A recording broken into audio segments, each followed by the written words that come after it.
सुप्रभात मित्र.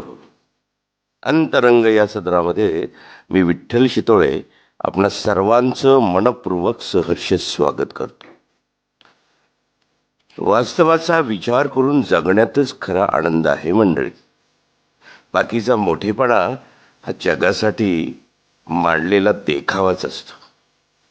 प्रामाणिक कष्ट आणि कष्टातून मिळालेला अनुभव यातूनच जीवनात सुख शांती प्राप्त होत असते.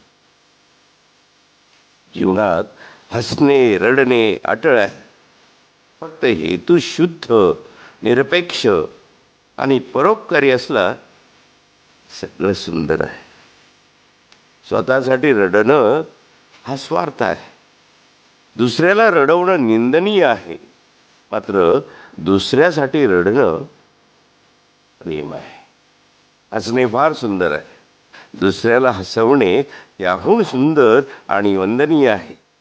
मात्र दुसऱ्यावर हसते हे निंदनीय आहे. बरं, किंवा जगाला हसवा, कारण तेच जग मला वंदन आणि आदर दिल्याशिवाय राहणार नाही.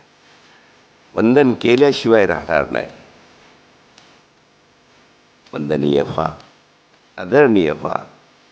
याच मनापासूनच्या तुम्हा सगळ्यांच्या प्रवासासाठी शुभेच्छा. लिहिणाऱ्याला सलाम. अभिवाचन विठ्ठल शितोळे.